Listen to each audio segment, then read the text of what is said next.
Disclaimer, यह कहानी पूरी तरह से काल्पनिक है और यह केवल मनोरंजन के उद्देश्य से बनाया गया है और हमारा मकसद किसी की भावनाओं को ठेस पहुंचाना नहीं है, बल्कि आपको दिलचस्प कहानियां सुनाना है।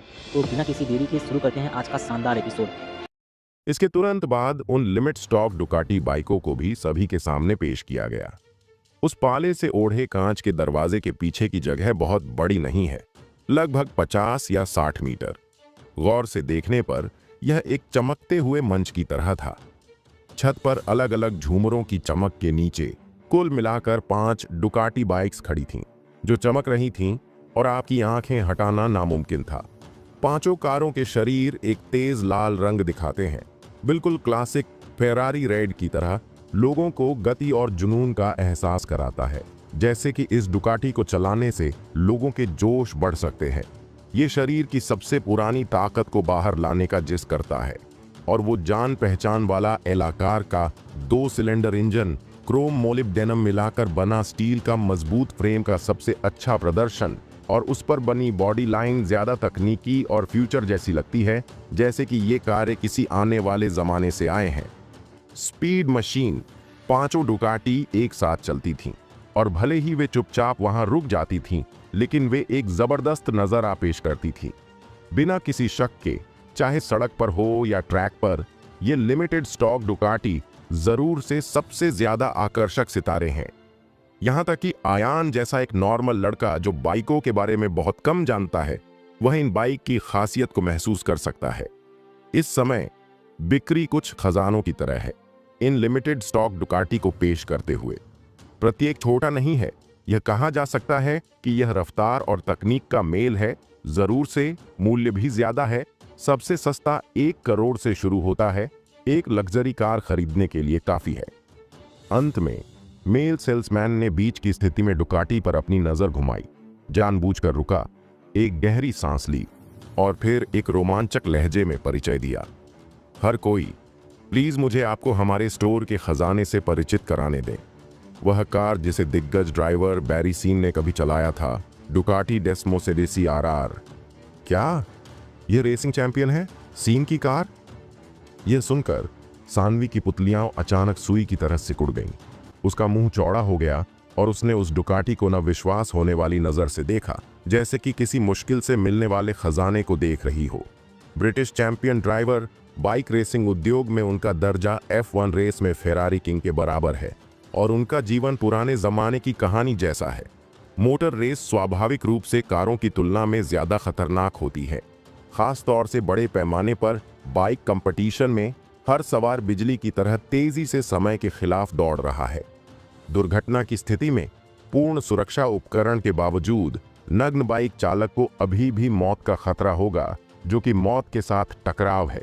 साधारण लोग न केवल सीरियस चोटों का सामना करेंगे, बल्कि एक बार बाइक से गिरने के बाद एक बड़ी मनोवैज्ञानिक छाया भी छोड़ देंगे, और वे जीवन भर बाइक चलाने की हिम्मत भी नहीं करेंगे। और बैरी सीन 1975 में अपने हाथ, पैर, कॉलर बोन और पसलियों के कई फ्रैक्चर के साथ एक दौड़ में सीरियसली से घायल हो गए थे। उपस्थित डॉक्टर ने उन्हें उनके रेसिंग करियर के लिए मौत की सजा सुनाई। बैरी सीन को कौन जानता है? सीन ने न केवल जल्दी ठीक होने के लिए अपनी इच्छा शक्ति और उच्च तीव्रता वाले एक्सरसाइज पर भरोसा किया, बल्कि 1976 और 1977 में 2 बार वर्ल्ड चैंपियनशिप भी जीती। उनके बारे में कहानी एक फिल्म में भी बनाई गई और बड़े पर्दे पर दिखाई गई। दुनिया के किसी भी बाइक उत्साही के लिए बैरी सीन बस एक शिखर मूर्ति है। उनकी पहले की कार और भी आकर्षक है। यह ऐसा है जैसे किसी पुरानी इंडियन आर्ट का कोई दीवाना अचानक वहीं तलवार को देख ले, जिसे उसके गुरु तब इस्तेमाल किया था। काफी देर बाद उसने मेल सेल्समैन से मुंह खोला और पूछा, माफ कीजिए, इस डुकाटी डेस्मोसेडेसी आरआर की कीमत अब क्या है? मिस, ये कार हमारे स्पेशलिटी स्टोर के मालिक ने खरीदी थी। इंग्लैंड में एक कलेक्टर से इसे खरीदने में बहुत मेहनत लगी थी। उस समय इसकी कीमत 5 करोड़ थी, मेल सेल्समैन ने कहा। हिस्सा यह सुनकर आसपास के सभी लोग सांस रोके नहीं रह सके। विनिमय दर के अनुसार 5 पाउंड 4 करोड़ से ज्यादा इंडियन रुपए के बराबर है। बाइक की कीमत का तो जिक्र ही नहीं, आप बेंटले या रोल्स रॉयस भी खरीद सकते हैं। इसके अलावा यह केवल मूल खरीद मूल्य है। आज कीमत कहीं नहीं बढ़ी है। इस समय मेल सेल्समैन ने जारी रखा, मिस, मैं देख सकता हूं कि आपको यह डुकाटी बहुत पसंद है, लेकिन चाहे कीमत कितनी भी ज्यादा क्यों ना हो, मुझे इसे आपको बेचने का कोई ज्यादा आर नहीं है, क्योंकि यह हमारे बॉस का निजी संग्रह है। बिक्री के लिए नहीं, केवल कस्टमर्स को देखने के लिए। किसी ने पहले एक बार 10 करोड़ इंडियन सिक्कों की कीमत की पेशकश की थी, लेकिन हमारे बॉस ने भी साफ तौर से मना कर दिया। यह सुनकर सानवी की आंखों में अंधेरा छा गया और निराशा का एक भाव उभरा। जो लोग डुकाटी आयातित विशेष स्टोर खोलने में सक्षम हैं, उन्हें भी पैसे की जरूरत नहीं होनी चाहिए। उस समय इस कार्य राजा की कार के लिए यह स्वाभाविक रूप से एक अच्छी कार है और प्यार को काटना बिल्कुल नामुमकिन है। दूसरी तरफ राज भी चुप था। असल में वह सानवी के सामने अपने पैसे की ताकत को दिखाने और एक झटके में उसका दिल जीतने के लिए इस काले सोने के कार्ड पर भरोसा करने वाला था, लेकिन उसने कभी उम्मीद नहीं की थी कि यह डुकाटी इतनी महंगी हो सकती है। यह तो बताने की जरूरत ही नहीं कि मालिक ने बेचने से इनकार कर दिया। भले ही उसने ऐसा किया हो, राज जरूर से सानवी को खुश करने के लिए 10 करोड़ खर्च नहीं करेगा। इतने पैसे, इतने कि वह कई यंग मॉडलों का रोल निभा सके। हालांकि सानवी खूबसूरत है, लेकिन यह उसे पूरी तरह से पागल करने के लिए काफी नहीं है। सानवी के नुकसान को देखकर सेल्समैन ने कहा, यह लड़की सच में इस कार्य राजा के अलावा दूसरे 4 बाइक्स भी मुश्किल से मिलने वाले लिमिट स्टॉक हैं। मैं गारंटी दे सकता हूं कि लखनऊ को छोड़ दें, भले ही आप पूरे उत्तर प्रदेश को देखें, आपको यह नहीं मिलेगा। जहां तक डुप्लीकेट की बात है, तो केवल बिजनेस मार्केट में हमारा डुकाटी फ्लैगशिप स्टोर ही इसे बेच सकता है। Business market. यह सुनकर आयान, जो पहले चुप था, ने अचानक अपनी भौहें उठाईं और जोर से पूछा, क्या यह सीपी ग्रुप के तहत एक मॉल है? इससे पहले आयान सानवी की बाइक के पास आया था और सानवी से बाइक से उतारकर रेस्तरां में ले गई। लखनऊ शहर में कई शॉपिंग मार्केट हैं। आयान पहले कभी यहां नहीं आया है, इसलिए उसने उन्हें कभी नहीं पहचाना। लेकिन जब उसने यह सवाल सुना, तो मेल सेल्समैन और राज और दूसरे लोगों ने उसे बेवकूफ़ी भरी नजरों से देखा। राज के कई छोटे भाइयों ने भी मजाक किया, मैं सच में एक देहाती लड़का हूं जिसने कभी दुनिया नहीं देखी। मैं ग्रैंड मार्केट भी नहीं जानता। इस तरह के हाई एंड मॉल में एंटर करने वाला यह लड़का पहला नहीं होना चाहिए। आपको इस बच्चे पर पूरा ध्यान देना होगा। अगर वह बाइक तोड़ता है तो आप शायद उसे बेचने का जोखिम नहीं उठा पाएंगे। आयान ने इन बातों पर ध्यान नहीं दिया। सानवी की ओर देखा और कहा, सानवी, क्या आपको बीच में डुकाटी वाकई पसंद है? सानवी ने यह सुनने के बाद धीरे से सिर हिला दिया, जैसे बिना सोचे हां कह दी हो। लेकिन अगले ही पल उसकी खूबसूरत आंखों में एक अजीब भाव चमक उठा। मुझे नहीं पता कि आयान ने अचानक क्यों पूछा। अचानक आयान ने पलटकर बीच में कार किंग की ओर इशारा किया और मेल सेल्समैन से कहा, वह डुकाटी मुझे चाहिए। उसकी आवाज बहुत ही मीठी और शक्तिशाली थी, जिसमें हार न मानने वाली जिद थी। आहम। मेल सेल्समैन ने सूखी खांसी ली, भौहें सिकोड़ी और आगे कहा, सर, क्या मैं अभी भी साफ नहीं हूं कि मैंने क्या कहा? यह हमारे बॉस का पर्सनल संग्रह है। चाहे आप कितना भी चार्ज करें, हम इसे नहीं बेचेंगे। हाँ, बेशक मैं आपको शर्मिंदा नहीं करूंगा, लेकिन इस दुनिया में कोई भी चीज बिना बिके नहीं रह सकती। वे इसलिए नहीं बिकती क्योंकि उन्हें दी जाने वाली कीमत बहुत ज्यादा नहीं होती। मुझे विश्वास है कि इस कार्ड को देखने के बाद आप जरूर से इस डुकाटी को बेचेंगे। यह कहते हुए आयान ने अपनी जेब से एक कार्ड निकाला। अगर यह दूसरी जगहों पर होता तो आयान वाकई शक्तिहीन होता, लेकिन यहां यह सुपर ब्रांड मार्केट है। कुछ समय पहले आयान ने सीपी ग्रुप के चेयरमैन कैलाश की जान बचाई थी। आभारी होने के लिए कैलाश ने उन्हें पूरी तरह से प्लैटिनम से बना एक वीआईपी कार्ड दिया और कहा कि जब तक वह सीपी ग्रुप के तहत उद्योग में उपभोग करते हैं, तब तक सभी ऑर्डर मुफ्त हैं। बगल में आयान ने जो कुछ भी इतनी कसम खाते हुए कहा, उसे सुनकर लगभग सभी ने अपनी आंखें उसके हाथ में कार्ड पर घुमाईं और वे और भी ज्यादा उत्सुक हो गए। क्या यह पॉसिबल है? क्या यह कार्ड राज के काले सोने के कार्ड से ज्यादा शक्तिशाली है? डुकाटी स्टोर में सभी की नजरें आयान के हाथ में कार्ड पर केंद्रित थीं और वे और भी ज्यादा उत्सुक थे। राज की आंखें और भी ज्यादा चमक उठीं, एक सुरक्षा भाव दिखाते हुए, और अपने दिल में कहा, क्या यह पॉसिबल है कि आपके सामने यह लड़का, वह जो सुअर होने का ड्रामा करता है और बाघ को खाता है, एक सुंदर लड़का नहीं है? लेकिन भले ही वह अपना सिर फोड़ना चाहे, वह किसी अन्य कार्ड के बारे में नहीं सोच सकता जो उसके काले सोने के कार्ड से ज्यादा ताकतवर हो सकता है। यह देखकर कि आयान की आवाज इतनी मजबूत थी, सेलर का दिल कांप उठा और उसने उपेक्षा करने की हिम्मत भी नहीं की और जल्दी से दोनों हाथों से कार्ड ले लिया। हालांकि मेल सेलर ने कार्ड के आगे और पीछे दोनों को देखा, लेकिन थोड़ी सी भी खासियत पर ध्यान नहीं दिया। यह न तो यह दर्शाता है कि यह किस बैंक का है और न ही संबंधित कार्ड नंबर। कार्ड के सामने केवल एक नंबर उकेरा गया था, 7। इस नंबर को देखते हुए मेल सेल्समैन के चेहरे पर एक शक का भाव दिखाई दिया और उसने थोड़ी देर के लिए आयान को देखा और कहा, सर, मुझे दुख है, मैंने इस तरह का कार्ड नहीं देखा है। प्लीज यहां एक पल रुकें, मैं मैनेजर से निर्देश मांगूंगा। ठीक है, मैं इंतजार करूंगा, आयान ने हल्के से कहा। जब वह आना चाहता था तो इस तरह का वीआईपी प्लैटिनम कार्ड जिसे कैलाश ने पर्सनली दिया था, बहुत कीमती होना चाहिए और यह बहुत सामान्य है कि नॉर्मल बिक्री इसे नहीं जानती, लेकिन जब मैनेजर आएगा तो वह जरूर से इसे पहचान लेगा। थोड़ी देर बाद सेल्समैन और 40 साल का एक मिडिल एज का आदमी चला गया। सूट और चमड़े के जूते पहने हुए मिडिल एज के आदमी ने अपनी निगाह सबके सामने उठाई और फिर उसने कहा, सभी को नमस्कार, मेरा नाम प्रकाश कुशवाहा है। मैं इस डुकाटी बाइक स्टोर का मैनेजर हूं। क्या मैं पूछ सकता हूं कि यह कार्ड किसका है? यह मेरा है, आयान ने गहरी आवाज में कहा। यह सज्जन। इस समय मैनेजर प्रकाश के चेहरे पर एक अजीब सी झलक दिखाई दी, लेकिन फिर भी उन्होंने कहा, पूरे सम्मान के साथ, हमने यह कार्ड कभी नहीं देखा है।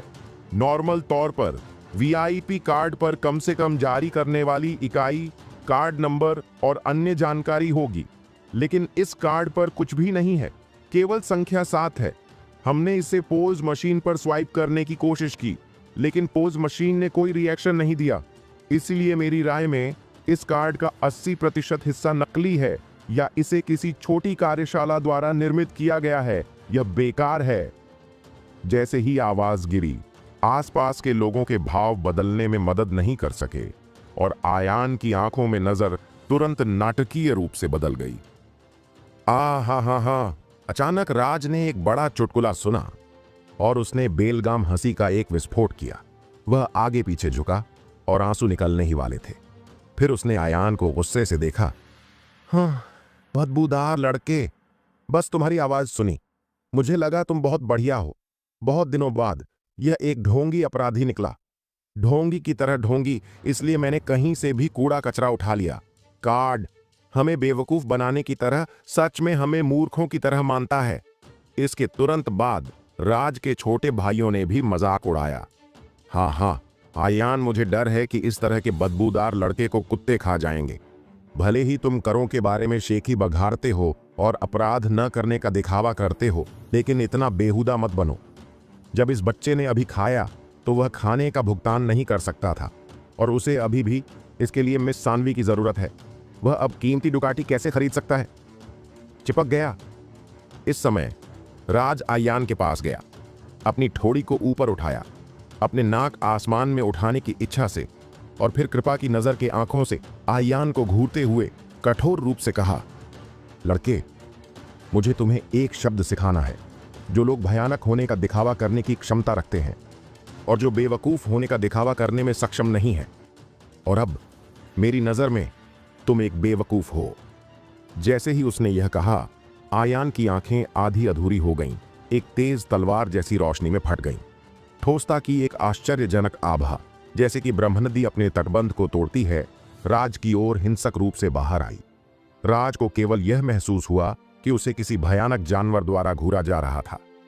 एक ठंडी हवा आई और उसका खून जम गया। वह बिना सोचे समझे कुछ कदम पीछे हट गया और बिना इच्छा से उस गति से आजाद हो गया।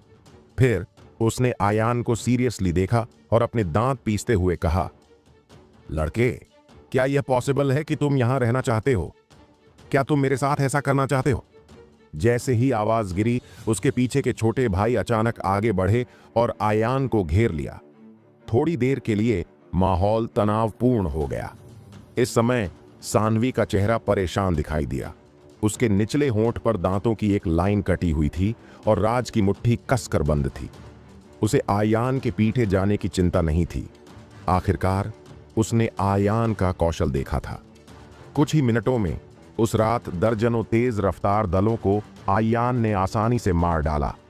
उसके सामने राज और उसके कई परिचारक सभी ऐसे दोस्त थे जिनके पास मुर्गे को रोकने की शक्ति नहीं थी और वे आयान के लिए उन्हें हराने के लिए काफी नहीं थे। हालांकि लोगों के इस ग्रुप की पहचान तेज रफ्तार दल से अलग है। दूसरे लोग फिलहाल इसके बारे में बात नहीं करेंगे। अगर राज को शहर में अपने उच्च पद वाले का नेतृत्व करने के लिए हराया जाता है तो यह भयानक होगा। हालांकि सानवी और आयान के बीच कई टकराव और उलझने थे, लेकिन उसके दिल में वह जरूर से आयान की तरफ थी। अगले ही पल सानवी अचानक आयान के पास चली गई। उसकी आस्तीन खींचने के लिए अपना हाथ बढ़ाया और धीमी आवाज में कहा, आयान भूल जाओ, चलो अब चलते हैं। मेरे पास उनके साथ कोई नॉर्मल भाषा नहीं थी। अभी अभी उस आदमी राज ने बुरा भला कहा है, तुम्हें कुत्ते से कटवाना चाहिए। क्या यह पॉसिबल है कि तुम अभी भी काटोगे? आयान का दिल थोड़ा हिल गया जब उसने ये शब्द सुने। वह अपने लिए सानवी की चिंता को महसूस कर सकता था, लेकिन फिर भी उसने अपना सिर थोड़ा हिलाया और कहा, सानवी, मैं अभी नहीं जा सकता। मैंने अभी तक तुम्हारे लिए वह डुकाटी नहीं खरीदी है। ये शब्द सुनकर सानवी इतनी नाराज हुई कि उसने लगभग अपने पैर पटक दिए। उसके ख्याल से आयान रात के खाने का खर्च भी नहीं उठा सकता था। उसने अभी उसके लिए यह डुकाटी खरीदने की बात क्यों कही? शायद अपनी इज्जत बचाने के लिए। लेकिन अब मैंने उसे एक कदम नीचे कर दिया, लेकिन उसे यह बिल्कुल भी पसंद नहीं आया। इससे सानवी थोड़ा असंतुष्ट हो गई और आयान के दिल में उसकी छवि अचानक कई बिंदुओं से बदल गई। और अचानक आयान ने पलटकर राज और दूसरों को देखा और जारी रखा, अगर किसी आदमी को कुत्ते ने काट लिया है तो जरूर से कुत्ते की तरह वापस काटना नामुमकिन है। लेकिन अगर यह मैं होता तो मैं सीधे कुत्ते को मार देता। बदबूदार लड़के, क्या तुम मुझे डांटने की हिम्मत करते हो? राज ने गुस्से से कहा। हाँ राज, मैंने तुम्हें नहीं डांटा। मैं अपने कुत्ते को डांट रहा था और काट रहा था, लेकिन मुझे उम्मीद नहीं थी कि तुम इतनी जल्दी में यह स्वीकार करोगे कि तुम कुत्ते हो। आयान ने हल्के से कहा। उसका लहजा चुटकुलों से भरा था। क्या बदबूदार लड़के हैं जिसके दांत तीखे हैं? तुम मौत की तलाश में हो? राज ने अपने दांत पीसते हुए कहा। मूल रूप से सुंदर चेहरे की खासियत एक साथ मुड़ गई, बेहद घिनौनी। उसने कभी उम्मीद नहीं की थी कि वह कुछ समय के लिए आयान की भाषा के जाल में फंस जाएगा। दूसरी तरफ सानवी का चेहरा परेशानी से भरा हुआ था। आज आयान और राज ने अपनी खाल पूरी तरह से फाड़ ली है। राज में साफ तौर से असली आग थी। अगर वह पारिवारिक शक्ति का उपयोग करता तो चीजें बड़ी हो जाती। सानवी ने अपने दिल में सोचा कि क्या उसे अपने गॉडफादर को बुलाना चाहिए और उसे हस्तक्षेप करने के लिए कहना चाहिए। हालांकि उसके गॉडफादर आखिरकार अंडरग्राउंड दुनिया से हैं और राज के पिता शहर में एक बड़े बॉस हैं।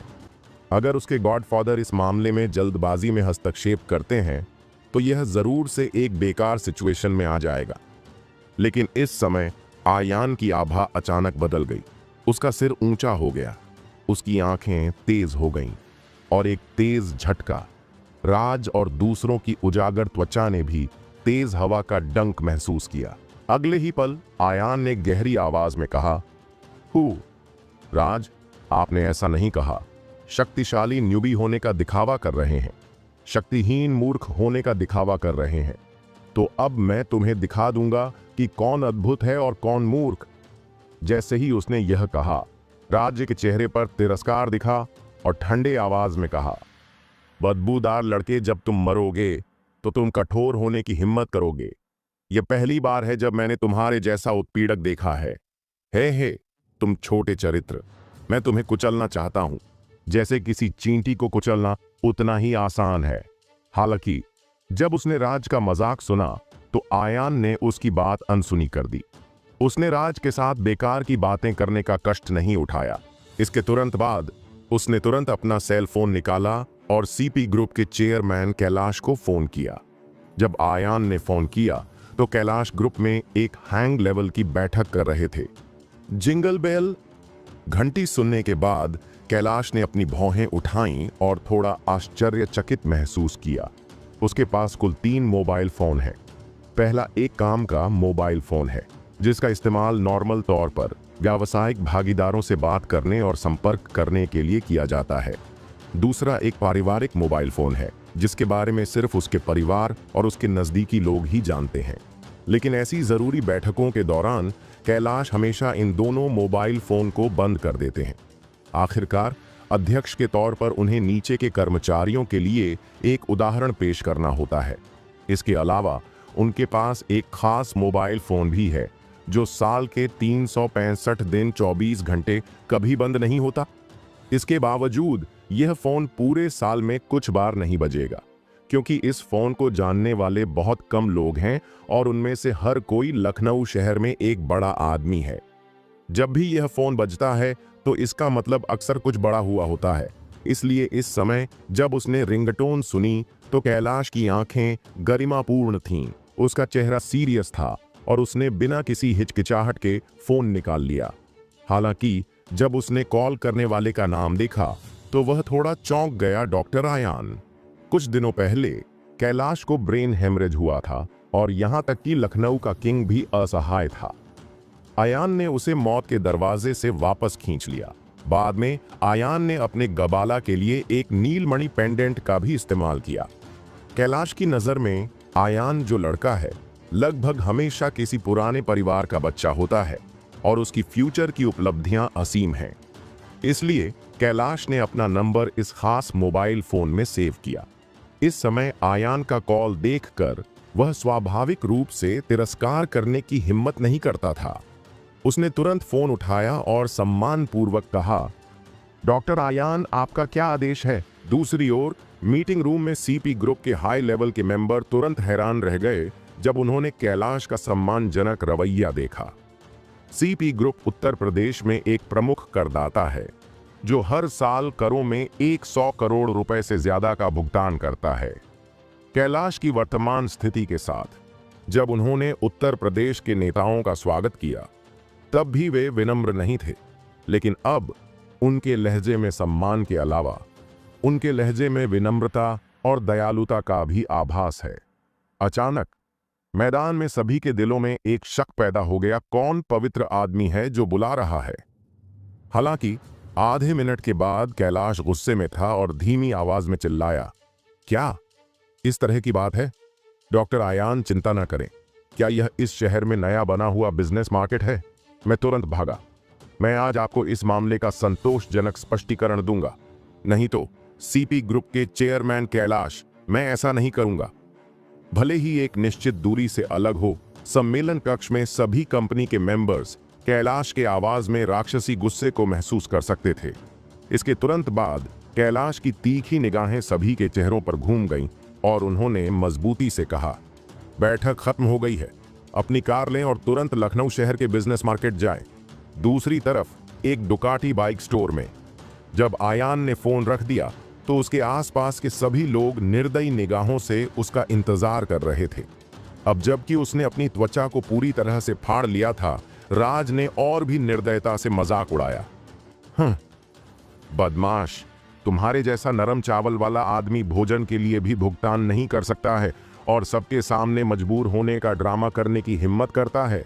लिमिट स्टॉक का उल्लेख नहीं करना है जो इस कार राजा ने एक बार चलाया था। पूरे स्टोर में कुछ भी आप बाइक नहीं खरीद सकते।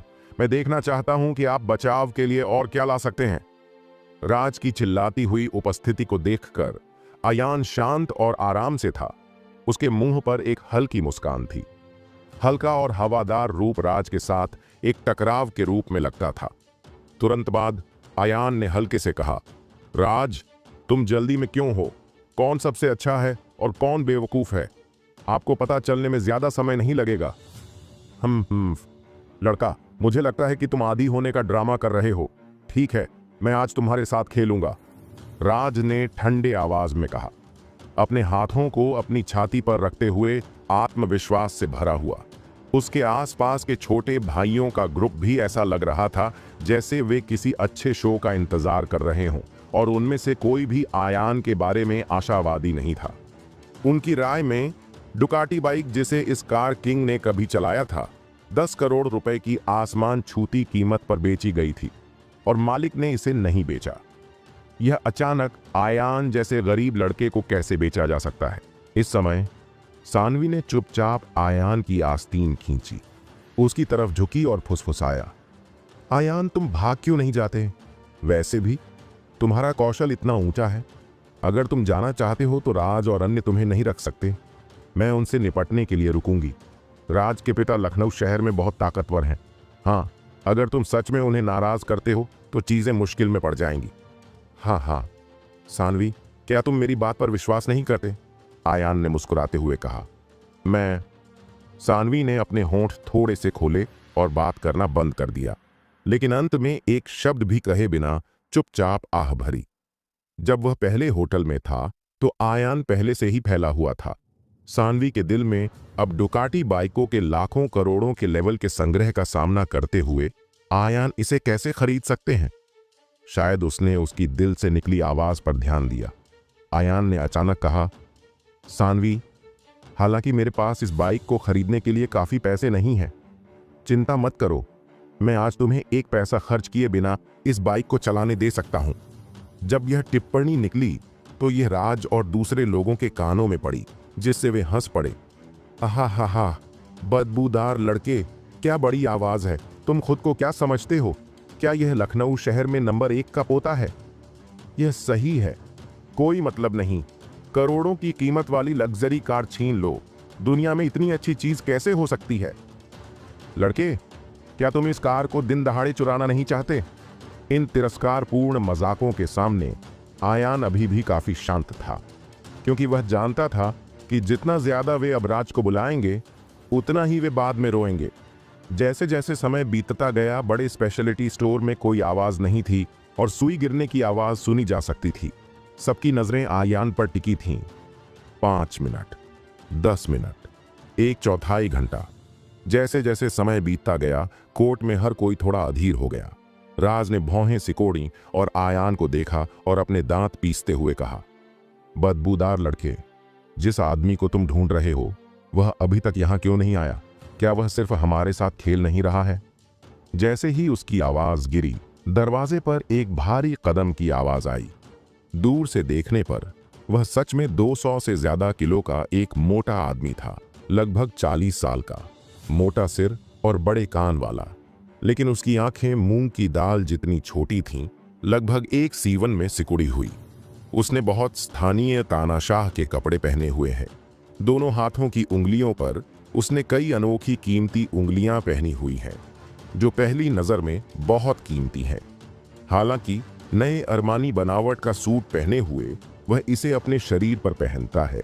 इस मोटे आदमी को देखकर इस डुकाटी स्टोर के मैनेजर प्रकाश ने अपने चेहरे पर मुस्कान के साथ तुरंत उसका अभिवादन किया और सम्मानपूर्वक कहा, ओह बॉस, आप यहाँ क्यों हैं? बॉस, मैनेजर प्रकाश ने मोटे आदमी को जो कहा उसे सुनकर राज और अन्य लोगों के चेहरे पर थोड़ा बदलाव आया और उन्होंने चुपके से कहा, क्या यह हो सकता है कि श्री किम इस डुकाटी स्टोर के मालिक हैं? एक पल के लिए उनकी नजर आयान पर पड़ी, यह सोचकर कि क्या यह बॉस वही थे जिन्होंने अभी आयान से बात की थी। इस समय मैनेजर प्रकाश ने आयान और दूसरे लोगों को देखा और परिचय दिया। हर कोई, यह इस स्टोर का मालिक है जतिन। जिस डुकाटी को आप ढूंढ रहे हैं वह भी मिस्टर जिन का पर्सनल संग्रह है। मैनेजर प्रकाश ने जो कहा उसे सुनकर जतिन एक पल के लिए शॉक्ड रह गए और असमंजस में पड़कर पूछा, हूं प्रकाश, उन्हें भी उस कार राजा की कार से प्यार हो गया? जैसे ही उसने यह कहा, मैनेजर प्रकाश ने अजीब सा चेहरा दिखाया, भीड़ में आयान की तरफ उंगली उठाई और सावधानी से कहा, प्रेसिडेंट जिन, क्या यह इस सज्जन के बुलावे की वजह से नहीं है कि आप यहां खास तौर पर आए हैं? यह सुनकर जतिन ने अपनी नजरें आयान की तरफ घुमाई। उसे कई बार देखा, फिर अधीरता से अपना हाथ हिलाया और कहा, प्रकाश, तुम क्या कर रहे हो? इस तरह के स्टूडेंट जिसके बाल एक जैसे नहीं हैं, उसका पीछा कर रहे हो? मैं इससे बेहतर नहीं कर सकता। क्या? फिर प्रेसिडेंट जतिन, आप अचानक यहां क्यों आए? मैनेजर प्रकाश ने शक से पूछा। यह सुनकर जतिन को काम याद आ गया और उसने जल्दी से कहा, प्रकाश, एक बहुत बड़े गेस्ट जल्द ही आ रहा है। आपको जल्दी से दृश्य को साफ करना चाहिए और इन सभी लोगों को बाहर निकालना चाहिए। 8 डंडों से नहीं लड़ सकते। जतिन की बातें सुनकर मैदान में मौजूद हर कोई एक पल के लिए शॉक्ड रह गया और फिर आयान को देखने वाली आंखों में अजीबोगरीब रंग भर गए। पहले तो उन्हें लगा कि इस जतिन को आयान ने बुलाया है। अब कौन जानता है कि यह जतिन आयान को जानता भी नहीं है। अब यह थोड़ा शर्मनाक है। हाँ, राज ने तिरस्कार से भरे चेहरे पर मजाक किया और फिर कृपालु आंखों से आयान को घूरा और चिल्लाया, बदबूदार लड़के, क्या तुम वही बंदर हो जिसने मुझे यहां आने के लिए कहा था? तुम अभी अभी लगभग धोखा दे रहे थे, ये सोचकर कि तुमने सच में बॉस को नॉर्मल इनवाइट किया है। आयान ने यह सुनकर भौहें सिकोड़ी और अपने दिल में कहा कि कैलाश ने इस जतिन को पूरी संभावना में पा लिया है। हालांकि कैलाश की गति बहुत धीमी है। इस समय जतिन ने देखा कि आयान और दूसरे लोग अभी भी स्टोर में खड़े हैं और मैनेजर प्रकाश को डांटा, छोटे प्रकाश, तुम अभी भी चकित क्यों हो? जल्दी से दृश्य साफ करो।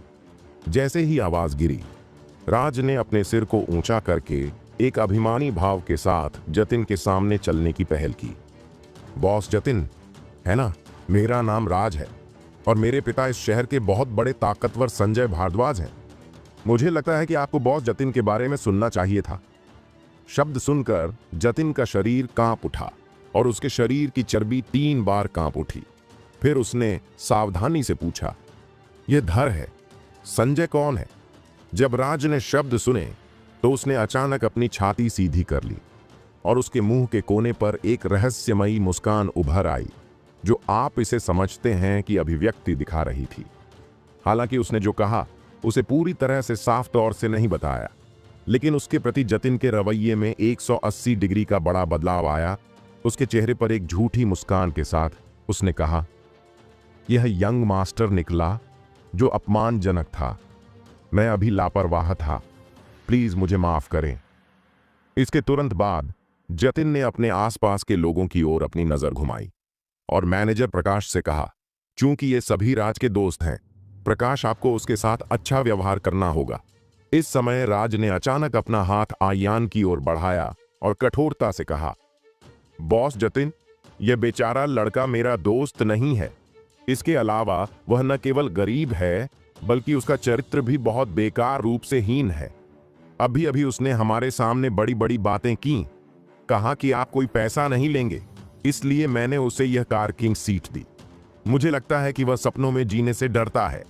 ओ, क्या कुछ और है? जतिन की शॉपिंग मॉल में पुरानी नदियां और झीलें, ऐसा कोई तरीका नहीं है कि राज और आयान को कोई गहरी शिकायत हो।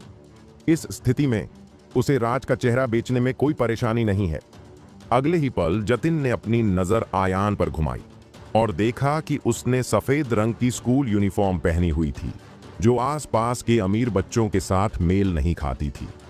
उसने भौहें सिकोड़ी और मैनेजर प्रकाश से कहा, प्रकाश, हालांकि कस्टमर भगवान होते हैं, लेकिन हमें यह भी पता लगाना होगा कि कौन असली कस्टमर है और कौन अंदर आकर परेशानी खड़ी कर रहा है। अगर इस तरह का कोई गरीब लड़का बाइक तोड़ता है तो मुझे डर है कि उसे बेच दिया जाएगा। मैं इसे बर्दाश्त नहीं कर सकता। उसे जल्दी से बाहर निकालो। ये शब्द सुनकर राज के मुंह के कोने में एक शातिर मुस्कान दिखाई दी और उसका दिल तरोताजा हो गया। लेकिन मैनेजर प्रकाश शर्मिंदा था। आयान के पास गया और कहा, यह छोटा भाई, हम भी आदेशों का पालन कर रहे हैं, प्लीज हमें परेशानी न दें। जैसा कि उसने कहा, उसने अपनी उंगली दरवाजे की ओर इशारा की और आयान को खुद बाहर जाने का इशारा किया। यह दृश्य देखकर आयान की आंखों में ठंडक की चमक आ गई और उसने दूर से जतिन को देखा और हर शब्द बोला, बॉस संजय, अगर आपने मुझे अभी बाहर निकाल दिया तो मुझे डर है कि आपको जमीन पर घुटने टेकने और मुझसे वापस आने की भीख मांगने में ज्यादा समय नहीं लगेगा। जैसे ही यह बात निकली, आसपास के सभी लोगों ने कुछ न विश्वास करने वाली बात सुनी। और वे सभी पागलपन की नजर से आयान को देखने लगे। और जतिन को लगा कि उसका अपमान किया गया है। उसने मुस्कुराते हुए कहा, मैं जमीन पर घुटने टेक कर तुमसे भीख मांगूंगा? बदबूदार लड़के, जब मैं मॉल में था तब भी तुम घर पर नर्सिंग कर रहे थे। मेरी दुकान से बाहर निकल जाओ। आयान की आंखें नम हो गईं जब उसने ये शब्द सुने। फिर पलटा और बिना पीछे देखे बाहर चला गया। सानवी, जो उसके बगल में थी, जब उसने यह देखा तो उसकी आंखें चमक उठीं। एक पल के लिए झिझकी, लेकिन उसने इसे बाहर जाने का फैसला किया। वैसे भी आयान उसके साथ आया था और वह वही आदमी तब जिसे उसके गॉडफादर पसंद करते थे। हालांकि अभी जो हुआ उसने आयान के मन में उसकी छवि को बहुत खराब कर दिया। सानवी के विचार में लड़कों के लिए गरीब होना कोई समस्या नहीं है। जब तक संघर्ष करने की जरूरत है, अंततः सफलता का दिन आएगा। लेकिन आयान ने सिर्फ बेतुके शब्द बोले, मुंह फुलाए हुए ट्रेन को दौड़ाते हुए, और वह पागलपन की हद तक असीम था। आयान के डुकाटी स्टोर से निकलने के कुछ ही कदम बाद उसने अपने बगल में एक वीआईपी लिफ्ट देखी जो अचानक इस मंजिल पर रुक गई। फिर 40 साल का एक मिडिल एज का आदमी एक सूट और चमड़े के जूते में लिफ्ट से बाहर चला गया। मिडिल एज के आदमी को दूर से दिखाई देने के बाद जतिन की आंखें चमक उठीं और उसका पूरा शरीर कांप उठा। वह दुकान से बाहर भागा और मिडिल एज के आदमी का अभिवादन किया जैसे कि उसने एक बड़े आदमी को देखा हो। शायद ऐसा इसलिए था क्योंकि वह बहुत परेशान था और टाइल का फर्श अभी अभी घसीटा गया था, इसलिए जतिन फिसल गया और लगभग लड़खड़ा गया, लेकिन उसने उसे अनदेखा कर दिया और आगे बढ़ना जारी रखा। उसके अजीब व्यवहार को देखकर वहां पर मौजूद सभी लोग थोड़े उत्सुक हो गए और वे भी डुकाटी बाइक स्टोर से बाहर निकल गए, चुपके से पूछते हुए, क्या यह पॉसिबल है कि उसके सामने सूट और जूते पहने अधेड़ उम्र का आदमी जतिन के मॉल में अनमोल मेहमान है? जब वह अधेड़ उम्र के आदमी के सामने 1 मीटर से ज्यादा चला तो जतिन ने अपने पैर रोक लिए, फिर बिना किसी हिचकिचाहट के झुक गया। उसके ऊपरी शरीर और पैरों ने 90 डिग्री का कोण दिखाया। जब आसपास के सभी लोगों ने यह दृश्य देखा तो उनके दिलों में तूफानी लहरें उठीं और वे आश्चर्य से परे थे। आप जानते हैं, जतिन डुकाटी बाइक स्टोर खोल सकते हैं और उनकी प्रॉपर्टी जरूर से सस्ती नहीं है। कम से कम वे 1 अरबपति भी हैं और उन्हें इतना सम्मानित या विनम्र बना सकते हैं। वे किस तरह के बड़े आदमी होंगे? इस समय जतिन ने अभी भी झुकने की मुद्रा बनाए रखी और उत्साहित आवाज में कहा, समूह के अध्यक्ष का स्वागत है और मार्गदर्शन करने के लिए कैलाश, आपकी उपस्थिति सच में इस जगह को चमका रही है। ग्रुप के चेयरमैन कैलाश, जतिन की बातें सुनकर आसपास के सभी लोग चुपके से इस अधेड़ उम्र के आदमी की पहचान का अनुमान लगा रहे थे। अचानक राज ने अपनी भौहें उठाईं, जैसे कि कुछ सोच रहा हो, और जोर से कहा, नहीं, वह सीपी ग्रुप के चेयरमैन कैलाश हैं, है ना? कैलाश। जैसे ही उसने यह कहा, आसपास के सभी लोगों के चेहरे पर मुस्कान आ गई और उनकी आंखों में हैरानी के भाव दिखाई दिए। लखनऊ शहर में एक फेमस रियल एस्टेट चेयरमैन के रूप में कैलाश लंबे समय से फेमस हैं, लेकिन उनकी प्रसिद्धि के विपरीत उनका बेहद कम जरूरी व्यवहार है। सीपी ग्रुप की स्थापना के 20 से ज्यादा वर्षों के बाद से कंपनी के शीर्ष के रूप में कैलाश शायद ही कभी मीडिया की सुर्खियों में आए हों। उनकी शक्ल सूरत अभी भी एक रहस्य है और अब वे उत्तर प्रदेश के लखनऊ शहर के सीपी स्क्वायर में हैं। जतिन द्वारा कैलाश के प्रति ऐसा विनम्र रवैया देखकर लोग कल्पना करने से खुद को रोक नहीं पाए। संजय, उठो, कैलाश ने कहा। जब जतिन ने यह सुना तो वह हिम्मत करके सीधा हुआ और फिर प्रसन्न आवाज में पूछा, कैलाश सर, तुम इस बार यहां आने के लिए इतने उत्सुक हो? मुझे नहीं पता कि तुम क्या कर सकते हो। यह सुनकर कैलाश ने सीधे उसके सवाल का जवाब नहीं दिया। इसके बजाय उसने डुकाटी बाइक स्टोर को देखा और आयान की आकृति की खोज की। जब आयान ने उसे पहले फोन किया तो उसने कहा कि वह इस स्टोर में था। हालांकि अगले ही पल उसकी आंख के कोने से उसने कोने में खड़े आयान को देखा। कैलाश अचानक आगे बढ़ा और एक कदम आगे बढ़कर आयान की ओर चला गया। क्या? कैलाश की हरकतों को देखकर उसके सामने खड़े जतिन के चेहरे पर एक अजीब सा भाव दिखा, लेकिन वह फिर भी करीब से उसका पीछा कर रहा था। यह न जानते हुए कि कैलाश क्या करने जा रहा था। जब वह आयान के पास पहुंचा तो कैलाश अचानक से खड़ा हो गया। थोड़ी देर के लिए वहां पर मौजूद सभी लोगों ने अपनी आंखें आयान और कैलाश पर केंद्रित कर लीं। वे भ्रमित थे, लेकिन इस समय जतिन का दिल धड़क उठा और उसे अवचेतन रूप से कुछ गलत होने का एहसास हुआ और अचानक उसे वे क्रूर शब्द याद आ गए जो आयान ने पहले कहे थे, जमीन पर घुटने टेको, मुझसे वापस आने की भीख मांगो। अगले ही पल सभी की नजरों के सामने कैलाश आयान की ओर झुका, अपनी कमर को आधा झुकाया और अपना सिर नीचे किया। उस तरह का सम्मानजनक रवैया ठीक वैसा ही था जैसा कि जब जतिन ने पहले उसका सामना किया था। बाद में कैलाश ने आयान को देखा और कहा, मिस्टर ये, मुझे सच में दुख है। अभी सड़क पर ट्रैफिक जाम था, मुझे देर हो गई, प्लीज मुझे माफ करें। बूम! कैलाश के वे शब्द मैदान में सभी के कानों में गड़गड़ाहट की तरह फूट पड़े। एक पल के लिए हर कोई शॉक्ड लग रहा था और उनके चेहरे पर भाव बेहद कठोर थे, जैसे कि वे अपने कानों पर विश्वास नहीं कर सकते थे। ये डॉक्टर आयान। आयान को कैलाश का संबोधन आयान के प्रति उनके सम्मानजनक रवैये के साथ सच में चौंकाने वाला था। हर कोई सुन सकता है कि आयान के लिए कैलाश का दिल से सम्मान जतिन के कैलाश के प्रति पहले के सम्मान से बेहतर है। यह सब क्या चल रहा है? जब हर कोई चौंक गया तो कैलाश ने अचानक शक से पूछा, मिस्टर आयान, आप बाहर क्यों हैं? जब आयान ने शब्द सुने तो उसने जतिन की ओर इशारा किया और गुस्से से कहा, इस आदमी ने कहा कि मैं इसकी दुकान में बाइक नहीं खरीद सकता, इसीलिए इसने मुझे बाहर निकाल दिया। क्या? ये शब्द सुनकर कैलाश की पुतलियां अचानक सबसे खतरनाक सुई जैसी आकृति में सिकुड़ गईं और फिर उसकी आंखों में एक गुस्साए शेर की तरह आग की लपटें उठीं जो जतिन पर दहाड़ रहा था। जतिन, तुम मेरे सम्माननीय गेस्ट के साथ इतना बुरा व्यवहार करने की हिम्मत करते हो? क्या तुम लखनऊ में नहीं घूमना चाहते? भले ही एक निश्चित दूरी हो, लेकिन आसपास के सभी लोग उसके शब्दों में लाइनों के बीच राक्षसी गुस्से को महसूस कर सकते हैं। इस बार कैलाश को सच में असली आग मिली। तुम्हें पता है, आयान उसका जीवन रक्षक है। कुछ दिन पहले अगर आयान वहां नहीं होता तो वह मर जाता। इससे भी जरूरी बात यह है कि कैलाश के दिल में आयान न केवल खास चिकित्सा कौशल रखता है, बल्कि यशवंत ने भी अपना दर्जा छोड़ने और एक शिक्षक के रूप में उसकी पूजा करने में संकोच नहीं किया। और उसके बाद उसने जो नीलमणि पेंडेंट निकाला वह और भी बहुत कीमती और जरूरी था। यह खास है, दुनिया में दुर्लभ है। कैलाश ने अनुमान लगाया कि 10 में से आयान एक बड़े परिवार का बच्चा था जो अभ्यास करने के लिए बाहर आया था। अगर वह पूरी तरह से नाराज है तो बात बड़ी होगी। दूसरी तरफ जतिन का चेहरा पीला पड़ गया था, उसका पूरा शरीर कांप रहा था और उसके दिल में एक अशांत लहर चल रही थी, इतना हैरान कि वह और कुछ नहीं कह सका। जतिन ने कभी उम्मीद नहीं की थी कि कैलाश, जिसे हमेशा कन्फ्यूशियस व्यवसायी के रूप में जाना जाता है, का इतना गुस्सा होगा।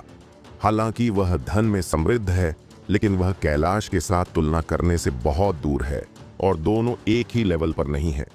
यह अब ऐसा है, वह एक डुकाटी बाइक की दुकान खोलना चाहता है, इसलिए वह केवल सुपर ब्रांड मॉल में जगह किराए पर ले सकता है और अपनी नाक ऊंची कर सकता है। कैलाश की शक्ति के साथ उसे लखनऊ शहर के भीतर रोकना एक वाक्य का मामला है। इस समय आयान ने फिर से अपनी जेब से प्लैटिनम कार्ड निकाला और गुस्से से कहा, कैलाश, तुमने मुझे किस तरह का टूटा हुआ कार्ड दिया? क्या यह बेवकूफी नहीं है? न केवल इसका अब उपयोग नहीं किया जा सकता है, बल्कि उन्होंने मुझे उड़ा भी दिया। आयान की शिकायत भरी आवाज सुनकर आसपास के सभी लोग फिर से चौंक गए, लेकिन उन्हें उम्मीद नहीं थी कि वह कैलाश से बात करने के लिए इस रवैये का इस्तेमाल करेंगे। हालांकि कैलाश का गुस्सा करने का बिल्कुल भी इरादा नहीं था, लेकिन उन्होंने माफी मांगने के लिए अपना सिर झुकाया। जीनियस डॉक्टर आयान, इस बार यह सच में मेरी लापरवाही है, प्लीज मुझे माफ करने का एक मौका दें। कैलाश का लहजा मानो उसने कुछ बहुत गलत किया हो और आयान से माफी मांगना चाहता हो। यह दृश्य देखकर आसपास के राज और अन्य लोगों के साथ साथ सानवी के दिल में एक बेतुकी भावना महसूस हुई। क्या यह पॉसिबल है? आयान ने जो पहले कहा वह सच है? क्या वह बिल्कुल भी शेख ही नहीं बघार रहा है? थोड़ी देर के लिए सभी ने उसकी ओर देखा और बहुत बड़े बदलाव हुए, लेकिन वे अभी भी हैरान थे। इस बच्चे में ऐसा क्या खास है जो सीपी ग्रुप के चेयरमैन को इतना सम्मान देता है? इस समय राज के साथी ने सीधे आयान के हाथ में कार्ड को देखा और कहा, हे भगवान, क्या यह वह प्रसिद्ध सुप्रीम है जिसे बच्चा अपने हाथ में पकड़े हुए है? Platinum card, extreme platinum card, यह क्या है? यह जरूरी नहीं कि यह बैंक के राज के ब्लैक गोल्ड कार्ड से बेहतर हो, है ना? उसके बगल में किसी ने पूछा। यह सुनकर एक लड़के की आंखें चमक उठीं, जैसे कि वह कुछ सोच रहा हो। उसने एक पल के लिए सोचा और गहरी आवाज में कहा, मेरे चाचा सीपी ग्रुप की एक शाखा के मालिक हैं। मैंने एक बार उन्हें इसके बारे में बात करते हुए सुना था। सीपी ग्रुप के भीतर सुप्रीम प्लेटिनम कार्ड के बारे में एक रहस्य है। यह अफवाह है कि ऐसे सुप्रीम प्लेटिनम कार्ड बहुत दुर्लभ हैं और केवल कुछ ही हैं। जब तक आप इस कार्ड पर भरोसा करते हैं, चाहे आप सीपी ग्रुप के तहत शॉपिंग मॉल में कितना भी पैसा खर्च करें, आप आजाद रहेंगे। मुफ्त? यह सुनकर किसी ने अविश्वास से कहा, क्या इसका मतलब यह नहीं है कि डुकाटी बाइक तो दूर, पूरे मार्केट को खाली करना ठीक है? यह सिद्धांत है। फिर उसने गंभीरता से कहा, लेकिन हर कोई जो इस सर्वोच्च प्लैटिनम कार्ड को प्राप्त कर सकता है, वह लखनऊ शहर और यहां तक कि पूरे पूर्वी इंडियन एरिया में मौजूद है। वे इतने प्रमुख हैं, स्वाभाविक रूप से वे इतने बदसूरत नहीं होंगे। लेकिन मैंने यह पहली बार सच में भी देखा है कि मैंने यह सर्वोच्च प्लैटिनम कार्ड देखा है। इन शब्दों को सुनकर आसपास के सभी लोग समझ गए कि यह कार्ड कितना कीमती है। सुपर ब्रांड प्लाजा में सभी खरीद मुफ्त हैं। यह अकेले ही एक अटूट भरपूरता के प्रतीक के बराबर है और कैलाश को इतना सम्मानित बनाने में सक्षम होना और यहां तक कि इस कार्ड को भेजना आयान की महान पहचान को साबित करने के लिए काफी था। राज का उल्लेख नहीं करना, यहां तक कि राज के पिता भी कैलाश के साथ इस तरह से व्यवहार करने के लिए पूरी तरह से अयोग्य हैं। इससे पहले कोई भी कल्पना नहीं कर सकता था कि धुली हुई और सफेद स्कूल यूनिफॉर्म पहने आयान ने अपना शरीर बदल लिया है और एक बड़ी शख्सियत बन गई है जिसका हर कोई बस इंतजार कर रहा है। इस समय जतिन के चेहरे पर कोई खून नहीं था। उसकी शर्ट ठंडे पसीने में भीग चुकी थी और वह कैलाश की ओर हकलाते हुए बोला, कैलाश सर, गलतफहमी, अभी अभी सब गलतफहमी थी। तुम मैं नहीं बल्कि डॉक्टर आयान हो, कैलाश ने ठंडे आवाज में गुनगुनाया। यह सुनकर जतिन का दिल हिल गया और जिस आदमी को घंटी बांधनी है वह घंटी खोल दे। यदि आप कैलाश के गुस्से को शांत करना चाहते हैं तो आप पहले आयान को ही खुश कर सकते हैं। यह सोचकर जतिन तुरंत मुड़े। उनके चेहरे पर एक पाखंडी मुस्कान थी। सिर हिलाया और अपना सिर झुकाया और कहा, मिस्टर आयान, मैं सिर्फ मेरा था जतिन, जो आपको नहीं जानता था। प्लीज उसे भी खूब पाओ, मुझे छुटकारे का मौका दो। आयान ने उसके सम्माननीय रूप को देखा, लेकिन उसकी आंखें बेहद ठंडी थीं और उसे बिल्कुल भी दया नहीं आई और उसने ठंडे आवाज में कहा, जतिन, इस दुनिया में दवाइयां बेचने का कोई पछतावा नहीं है। जब आपने मुझे पहले बाहर निकाल दिया था तो मैंने कहा था कि जल्द ही आपको जमीन पर घुटने टेक कर मुझसे वापस आने की भीख मांगनी होगी। हिस। यह सुनकर जतिन ठंडी हवा की सांस लेने से खुद को रोक नहीं सका, केवल अपने पैरों के तलवों से ठंडक महसूस करने के लिए और सीधे फर्श पर। किसी भी मामले में अपने मूल्य और सैकड़ों करोड़ रुपए की प्रॉपर्टी के साथ वह उत्तर प्रदेश में एक अच्छा आदमी माना जाता है। लेकिन अब आयान ने जो कहा वह उसे सारी गरिमा और गर्व को छोड़ने और दया की भीख मांगने के लिए घुटने टेकने के लिए मजबूर कर रहा था। यदि लक्ष्य कैलाश था तो जतिन इसके बारे में लंबे समय तक नहीं सोचेंगे, इसलिए उन्होंने तुरंत इसे स्वीकार कर लिया। लेकिन मेरे सामने यह लड़का बिना पंख वाला एक हाई स्कूल का स्टूडेंट है और उसने अभी भी स्कूल की यूनिफॉर्म पहन रखी है। अगर वह इस तरह से घुटने टेक कर दया की भीख मांगता तो वह मंडली में हंसी का पात्र बन सकता था। कुछ समय के लिए जतिन के सामने आवाज और मनुष्य के बीच की लड़ाई थी, वह कोई तरीका नहीं चुन पा रहा था। यह दृश्य देखकर आयान की आंखें भीग गईं और उसने ठंडे आवाज में कहा, जतिन, अगर यह काम नहीं करता है तो इसे मजबूर मत करो। बोलने के बाद वह मुड़ा और बिना किसी हिचकिचाहट के एक कदम आगे बढ़ा। किसी कारण से उसकी पीठ को देखते हुए जतिन को अचानक एक पूर्वाभास हुआ। अगर उसने तुरंत आयान को नहीं रोका तो वह शायद अपने जीवन का सबसे बुरा फैसला ले लेगा। अगले ही पल जतिन ने एक गहरी सांस ली। उसके घुटने नरम हो गए, जैसे कि उसने कोई जरूरी निर्णय लिया हो। धमाका! घुटने ठंडी और कठोर जमीन से टकराए और दर्द से कराहते हुए जतिन मुस्कुराए। हालांकि इस तस्वीर ने सभी के चारों ओर एक मजबूत दृश्य प्रभाव पैदा किया। उन्होंने कभी उम्मीद नहीं की थी कि जतिन, जो पहले जीवित नहीं थे, सच में इतना कबूल करेंगे। जहां तक उनके पीछे की हरकत का सवाल है, आयान रुक गए, पीछे मुड़े और जतिन को देखा, जो जमीन पर घुटने टेक रहे थे। उनके मुंह के कोने थोड़े ऊपर उठे हुए थे और एक मजाकिया मुस्कान उभरी हुई थी। आयान सर, जतिन ने कांपते हुए कहा। इससे पहले कि छोटे की आंखें होती और कोई मोती नहीं होता, उसने आपको नाराज कर दिया। प्लीज कैलाश सर से भी कहिए कि वह अपना गुस्सा शांत करे, जाल खोले और थोड़ा समय ले। जमीन पर घुटने टेक रहे जतिन को देखते हुए आयान ने कदम से कदम मिलाकर उनके पास कदम रखा, उन्हें कृपालु रूप से देखा और ठंडे आवाज में कहा, जतिन, क्या आप आज जो हुआ उसके बारे में आश्वस्त हो सकते हैं? किसी कारण से आयान केवल एक हाई स्कूल का स्टूडेंट था, लेकिन इस समय जब उसका सामना हुआ तो जतिन को एक राजसी आभा महसूस हुई, जो कैलाश से भी ज्यादा शक्तिशाली थी। जतिन ने अवचेतन रूप से एक आत्मा को छुआ और अचानक एक भयानक तथ्य के बारे में सोचा। वह आदमी जो कैलाश को इतना मूल्यवान बना सकता है और यहां तक कि वह सुप्रीम प्लेटिनम कार्ड भी दे सकता है, वह सिर्फ एक खास हाई स्कूल का स्टूडेंट कैसे हो सकता है? उनकी फैमिली बैकग्राउंड शायद नॉर्मल लोगों की कल्पना से अलग है। ये सोचते हुए जतिन के माथे पर पसीने की बड़ी बड़ी बूंदें दिखाई दीं और उन्होंने कांपते हुए कहा, आयान सर, मैं इसे लेता हूं, मैं सच में इसे लेता हूं। जतिन, ठीक है, उठो, आयान ने हल्के से कहा। यह सुनने के बाद जतिन ने माफी मांगी, अपने हाथों को जमीन पर टिका दिया और लंबे समय तक करवटें बदलने के बाद मोटा शरीर मुश्किल से जमीन से उठा। इसके तुरंत बाद उसके चेहरे पर जरा भी अपमान का भाव नहीं था। इसके बजाय उसने एक मुस्कुराहट भरा चेहरा बनाया, बगल में डुकाटी बाइक की दुकान की ओर इशारा किया और आयान से कहा, सर प्लीज अंदर आ जाओ। यह कहकर वह आगे बढ़ा और लोगों के एक ग्रुप का नेतृत्व किया, लेकिन आयान को देखने वाली आंखें एकदम बदल गईं। जल्द ही लोगों का समूह लिमिट स्टॉक डुकाटी की ओर चला गया। आयान ने अपनी उंगली बीच वाली कार की ओर इशारा करते हुए कहा, जतिन, मेरे दोस्त को यह बाइक बहुत पसंद आई है, क्या आप प्लीज अपना प्यार कम कर सकते हैं? यह सुनकर जतिन ने तुरंत अपने चेहरे पर एक चापलूसी भरी मुस्कान ला दी और कहा, सर, जब तक तुम्हें यह पसंद है, इस एरिया में बाइक की तो बात ही छोड़ो। भले ही तुम मेरी दुकान की सभी बाइक्स ले जाओ, मैं नाराज नहीं होऊंगा।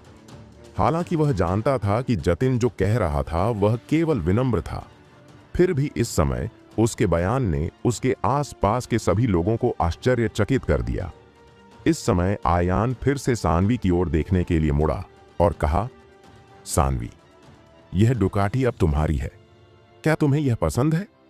सच में, जब से कैलाश अभी अभी दिखाई दिया है, सानवी थोड़ी हैरान हो गई है और उसने कभी उम्मीद नहीं की थी कि चीजें इस तरह बदल जाएंगी। हालांकि इससे पहले उसके गॉडफादर ओमकार मल्होत्रा ने आयान को बहुत महत्व दिया था और यहां तक कि उससे दोस्ती करने की पहल करने के लिए भी कहा था। हालांकि शुरू से अंत तक ओमकार मल्होत्रा ने कभी भी आयान की पहचान उसके सामने नहीं बताई। इसलिए आयान के बारे में सानवी की समझ इस बात तक सीमित है कि वह उत्तर प्रदेश मिडिल स्कूल का स्टूडेंट है और उसके कौशल खास हैं। लेकिन उसे उम्मीद नहीं थी कि आयान सीपी ग्रुप के चेयरमैन कैलाश का इतना सम्मान और आदर दिला पाएगा। अब तक उसकी बातें सुनने के बाद सानवी सदमे से उबर चुकी थी। हालांकि क्योंकि उसने अभी अभी आयान को गलत समझा था, इसीलिए उसे इस पल और भी ज्यादा दोषी महसूस हुआ। उसने हमेशा सोचा था कि आयान जानबूझकर अपने चेहरे की खातिर उसके सामने मजबूत बनने की कोशिश कर रहा है। अप्रत्याशित रूप से आयान सच बोल रहा था। हालांकि दूसरों को यह अपराध का दिखावा लग रहा था, लेकिन उसके लिए यह स्वाभाविक बात थी। एक पल के लिए झिझकने के बाद सानवी ने अचानक अपना सिर हिलाया और कहा, आयान, यह गिफ्ट बहुत महंगा है, मैं इसे स्वीकार नहीं कर सकती। आपको इसे अपने पास रखना चाहिए। उसकी राय में बिना योग्यता के कोई पुरस्कार नहीं मिलता है। वह बस एक भोजन के लिए आयान को धोखा देना चाहती थी, लेकिन अब करोड़ों की कीमत वाली यह कार सच में बहुत महंगी है। सानवी के इनकार को देखकर आयान ने अपनी भौहें उठाईं और थोड़ा हैरान हुआ, लेकिन अगले ही पल उसे कुछ याद आ गया और उसने कहा, सानवी, जब मैंने खाने से पहले मैंने खाया था तो मुझे पहले से ही बहुत पछतावा था। अब तुम मुझे माफी मांगने का मौका दो। इसके अलावा मुझे बाइक चलाना नहीं आता और इस कार राजा की कार मेरे लिए सिर्फ एक हिंसक चीज है। मेरी राय में एक तलवार एक हीरो के लिए एक गिफ्ट है और एक लाल पाउडर एक खूबसूरत लड़की के लिए एक गिफ्ट है, और यह डुकाटी केवल तुम ही इसके लायक हो। केवल तुम ही इसे सही मायने में कंट्रोल कर सकते हो। ये शब्द आयान ने ईमानदारी से कहे। इस बेहद प्यारे कार राजा के सामने सानवी ने कहा कि उसे कोई प्रलोभन नहीं था। यह बिल्कुल नकली था। इस गांव का तो जिक्र ही न करें, यहां तो कोई दुकान ही नहीं होगी। लंबे समय तक सोचने के बाद सानवी अभी भी इस तरह के प्रलोभन को मना नहीं कर सका।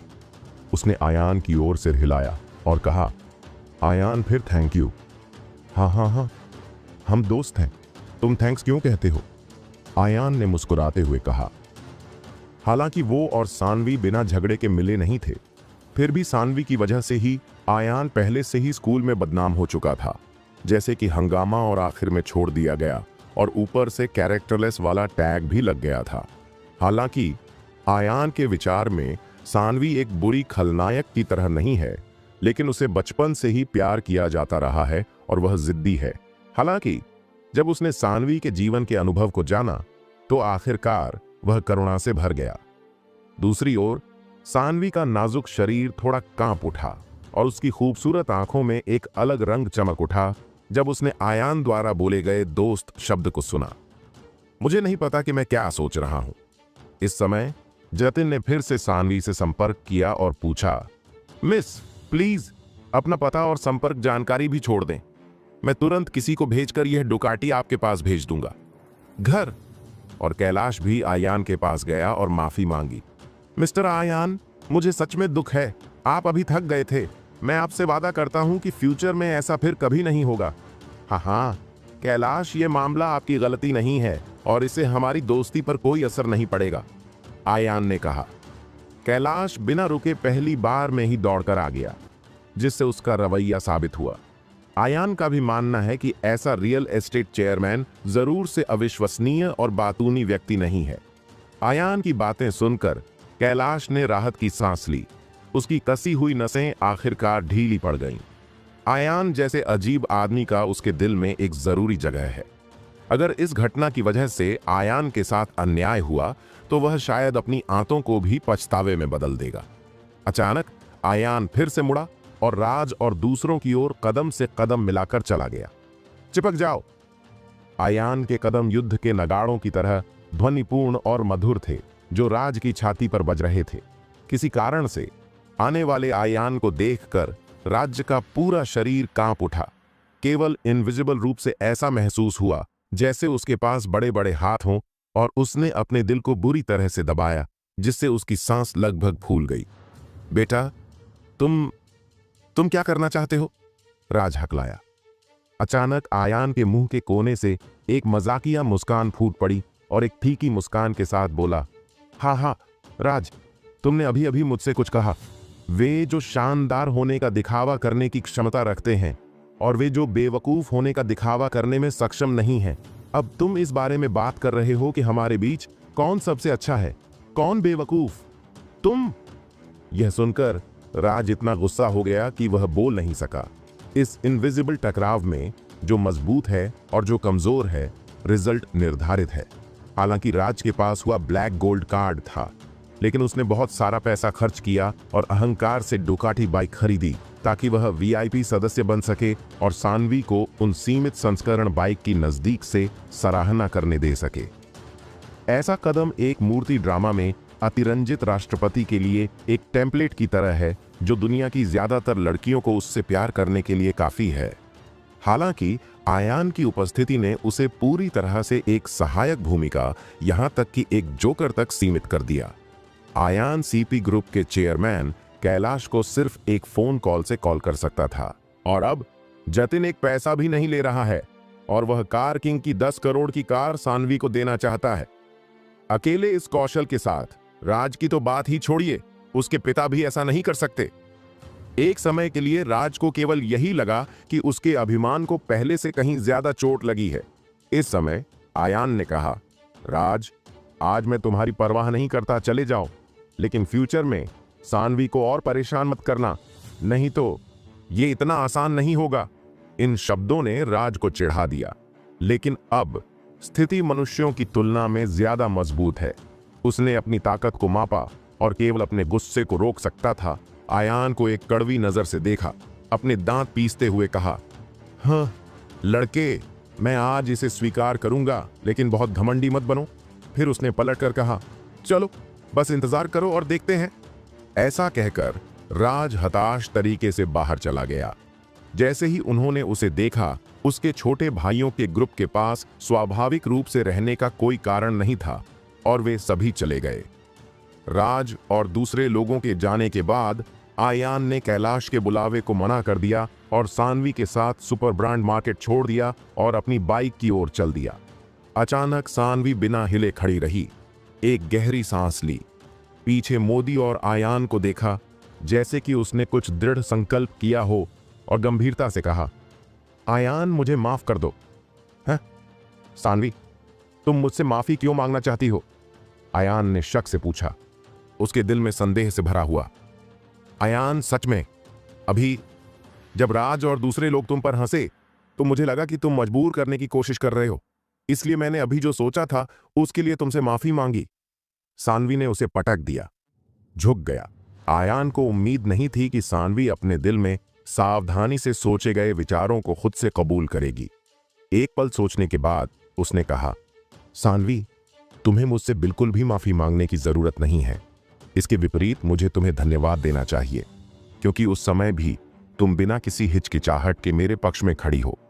और ये कहते हुए आयान अचानक रुक गया और फिर जारी रखा, सानवी, पूरे दिन भयंकर मत दिखो, तुम्हें और ज्यादा मुस्कुराना चाहिए। सच में तुम बहुत खूबसूरती से मुस्कुराती हो। तुम सबसे पहले सानवी गुस्से से भर गई जब उसने आयान को यह कहते हुए सुना कि वह जंगली थी, लेकिन बाद में जब उसने उसकी प्रशंसा सुनी तो सानवी के गाल फिर से लाल होने लगे और उसके दिल की धड़कन तेज हो गई, जैसे कि एक छोटा हिरण दुर्घटनाग्रस्त हो रहा हो। अगले ही पल वो जल्दी से पलट गई और अपनी पीठ आयान की तरफ कर ली, इस डर से कि कहीं आयान उसके चेहरे के हाव भाव न देख ले। सानवी जानती थी कि उसके आसपास के कई लड़के उसकी खूबसूरती पर फिदा थे और वो उसे पाने की कोशिश भी करते रहते थे, तरह तरह की बातें बनाकर। लेकिन अभी अभी आयान ने जो साफ साफ बात की, उसने उसके दिल को छू लिया। खासकर जब वो बोल रहा था, उसकी आंखें बहुत साफ थीं, बिना किसी गलत इरादे के, जैसे दिल से निकली बात हो। एक औरत वही होती है जो खुद को खुश रखना जानती है। ये बात सुनकर सानवी खुश हुए बिना कैसे रह सकती थी। ठीक है, जल्दी से बैठो बाइक पर, मैं तुम्हें घर छोड़ देती हूं, सानवी ने कहा और अपने लंबे पैर बढ़ाते हुए बाइक पर बैठ गई। आयान ने यह सुनकर कुछ नहीं कहा, सीधे बाइक के पीछे वाले सीट पर बैठ गया। करीब 20 मिनट बाद आयान के बताने पर बाइक उस गांव के गेट पर रुकी जहां वो रहता था। सानवी, मैं घर आ गया, मुझे छोड़ने के लिए शुक्रिया, आयान ने कहा और बाइक से उतर गया। क्या तुम यहीं रहते हो? सानवी की आंखें बड़ी हो गईं और उसकी आवाज में हैरानी थी। उसे यकीन ही नहीं हो रहा था कि जो लोग उसके गॉडफादर और सीपी ग्रुप के चेयरमैन कैलाश को इतनी अहमियत देते हैं, वो इस तरह की झुग्गी जैसी जगह को भी अहमियत दे सकते हैं। हाँ सानवी, मेरे पास ज्यादा पैसे नहीं हैं, इसलिए मैं यहाँ सिर्फ किराए पर रहता हूँ, आयान मुस्कुरा कर बोला। उसका अंदाज बिल्कुल सामान्य था, न झिझक थी न कोई शर्म, जैसे गरीबी को वो कमजोरी नहीं मानता। फिर वो मुड़ा और गली की तरफ चल पड़ा, लेकिन उसकी जाती हुई पीठ को देखते हुए सानवी की आंखों में कुछ अलग सी चमक आ गई। वो समझ नहीं पा रही थी कि आयान ने उसे लाखों की डुकाटी बाइक तो ऐसे ही दे दी, फिर अब वो खुद को गरीब क्यों बता रहा है। थोड़ी देर के लिए आयान के दिल में एक रहस्यमयी धुंध छा गई, जिससे उसे तलाश करने की इच्छा हुई। दूसरी तरफ आयान जल्दी से किराए के टूटे फूटे घर के एंटर गेट पर लौट आया। सच में वह अब क्लब हाउस में रह सकता है, जहां सुविधाएं और स्थितियां यहां से 100 गुना बेहतर हैं। हालांकि वह यहां कई सालों से रह रहा है और इसे भावनात्मक माना जाता है, और उसे डर था कि उसके पिता वापस आएंगे और उसे नहीं पाएंगे, इसलिए वह फिर भी हर दिन वापस आता था। हमेशा की तरह आयान ने चाबी से ताला खोला, फिर अंदर जाने के लिए दरवाजा धक्का दिया। लेकिन इस समय अचानक हत्या के इरादे प्रकट हुए। उदास कमरे के कोने में एक काली छाया अचानक चमकी, ताकत के साथ आयान की ओर बढ़ी। छुरा घोंपना, हवा को चीरती हुई तेज धार की आवाज आई और आयान की पुतलियां अचानक सिकुड़ गईं और उसकी दृष्टि में एक तेज खंजर दिखाई दिया, जो एक चमकदार हरे रंग की रोशनी उत्सर्जित कर रहा था, जो साफ तौर से जहरीला था। एक पल के लिए आयान के बाल खड़े हो गए, जैसे कि किसी भयानक जानवर ने उसे घूरा हो। एक अभूतपूर्व ठंड ने उसके पूरे शरीर को घेर लिया। तेज, ये इतनी तेज है कि शब्दों में बताया नहीं जा सकता है। मध्य हवा में खंजर का रास्ता ऐसा था जैसे वो सीधा आंखों की ताकत को चुनौती दे रहा हो। एक झलक दिखी और बस गायब। भले ही आयान को पहले ही पल में समझ आ गया था कि जान का खतरा है, लेकिन उसका शरीर तो आराम की हालत में था। अचानक वो चौंक गया। हालांकि अब वो साधना के चौथे स्तर का अभ्यास करने वाला बन चुका था, लेकिन उसके पास समय ही नहीं था जवाब देने का। सबसे बड़ी बात यह थी कि उस हमलावर के शरीर से मौत जैसी हवा निकल रही थी, जैसे पहले भी किसी की जान ली हो। ऐसा लग रहा था जैसे सब पहले से सोच समझकर किया गया हो। हमला करने का समय, उसका कोण, उसकी ताकत, सब एकदम परफेक्ट। अगर महान आत्मा विदुरदेव वहां होते तो शायद वो इस हत्यारे की मौजूदगी को दूर से ही भांप लेते। लेकिन कुछ समय पहले जब गबाला के हाथ से आध्यात्मिक ताकत को खत्म करना पड़ा था, तब विदुरदेव को बहुत नुकसान हुआ। अब वो एकदम साइलेंट मोड में हैं, यानी पूरी तरह से शांत, कोई मदद नहीं कर सकते। यही बात आयान के लिए और भी मुश्किल बन गई। लेकिन अच्छी बात, या शायद बुरी बात ये रही कि हत्यारे ने सीधे उसकी गर्दन काटने की बजाय बस खंजर उसकी गर्दन पर टिका दिया। आयान को पूरा एहसास था, अगर खंजर जरा भी और अंदर गया तो उसकी नसें कट जाएंगी, खून ऐसे निकलेगा जैसे फव्वारा, और वो वहीं खत्म हो जाएगा। इस समय आयान दरवाजे पर खड़ा था, जैसे किसी ने उसे जकड़ लिया हो। वो हिल भी नहीं पा रहा था। अपनी आंखों के किनारे से उसने चुपचाप हत्यारे को देखा। उम्र लगभग 30 साल के आसपास होगी। चेहरा बिल्कुल सपाट, कोई खास पहचान नहीं। भीड़ में घुसा दो तो शायद कोई उसे पहचान भी ना पाए। बस उसकी आंखें लंबी और तीखी थीं, जो कभी कभी दिल की धड़कन बढ़ा देती थीं। तुम कौन हो? तुम्हें यहां किसने भेजा है? आयान ने धीरे से पूछा, लेकिन उसका शरीर अभी भी एकदम टाइट था, जैसे कोई हल्की सी चूक जान ले सकती हो। अभी जो हमला हुआ था वो किसी बिजली जैसी रफ्तार और आग जैसी तेज ताकत वाला था। वो वार इतना तेज था कि आयान को पूरा भरोसा हो गया, ये हत्यारा उससे कहीं ज्यादा ताकतवर है। उसने मन ही मन इस हत्यारे की तुलना उन लड़ाकों से की जो अंडरग्राउंड दुनिया से जुड़े हैं, और पाया कि वीरायण को छोड़कर कोई और उस हमले को झेल भी नहीं पाता। जी जी जी। इस समय हत्यारे ने अचानक एक कड़वी हंसी निकाली और फिर कहा, बेटा, मैंने पूरी रात तुम्हारा इंतजार किया, लेकिन आखिरकार मैंने अपना इंतजार बेकार नहीं जाने दिया।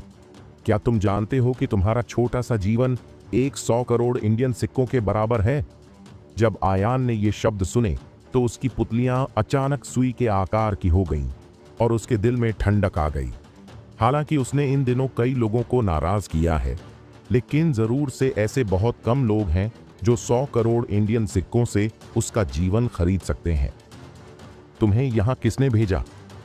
आयान ने गहरी आवाज में पूछा। हाँ, वैसे भी तुम पहले ही मर चुके हो, इसलिए तुम्हें बताना ठीक है। यह चिराग का परिवार है, हत्यारे ने कहा। यह सुनकर आयान तुरंत समझ गया। इससे पहले रिया के लिए चिराग के साथ विवाह अनुबंध को निपटाने के लिए उसने चिराग को रिंग में सीरियस रूप से घायल कर दिया था। और यहां तक कि जब उसने भूपेंद्र को स्थापित किया तो चिराग को दीवार में लात मार दी थी। लेकिन उसके बाद चिराग का परिवार उसके खिलाफ जवाबी कार्रवाई करने के लिए कभी नहीं आया। पहले तो आयान ने सोचा कि राजवीर ओबरॉय ने समझौता करने के लिए आगे आकर इस मामले को दबा दिया। अप्रत्याशित रूप से चिराग की परिवार ने उसकी हत्या करने के लिए एक हत्यारे को किराए पर लेने के लिए गुप्त रूप से आसमान छूती कीमतें खर्च की। इस बार मैं सच में लापरवाह था। इस समय हत्यारा फिर से बोला, लड़के, मुझे नहीं पता कि तुम्हारे बारे में क्या खास है। तुम चिराग के परिवार को तुम्हें मारने के लिए 100 करोड़ खर्च करने दे सकते हो। जब से मैं 9वें रैंक के दायरे में पहुंचा हूं, मैंने इसे कभी नहीं छोड़ा है। लेकिन यह काम सच में आसान है। अब मेरे लिए मर जाओ। अचानक हत्यारे पर जानलेवा इरादे बढ़ गए, अंतिम वार पूरा करने के लिए तैयार। हाँ। हालांकि इस समय आयान ने कुछ बड़ा मजाक सुना था और बेलगाम हंसी का एक विस्फोट किया। बेटा, तुम किस बात पर हंस रहे हो? उसकी हंसी ने हत्यारे को ऐसा महसूस कराया कि उसका अपमान किया गया था और खंजर पकड़े हुए हाथ को रोकने के अलावा कुछ नहीं हुआ। मिस्टर किलर, क्या तुमने कभी एक शब्द सुना है? खलनायक बहुत सारी बातों के कारण मर गया। अगर तुमने मुझे उस वार में मार दिया होता तो मुझे लगता है कि यह एक लाश होती। लेकिन अब मैं मर गया, लेकिन तुम उठो। जैसा कि उसने कहा, आयान ने उसे एक शानदार मुस्कान दिखाई, लेकिन उसकी आंखें म्यान की तरह फट गईं। दोस्तों, आपको यह एपिसोड कैसा लगा हमें कमेंट करके जरूर बताएं और इस वीडियो को लाइक और शेयर करना ना भूलें। चलिए मिलते हैं एक नए एपिसोड के साथ।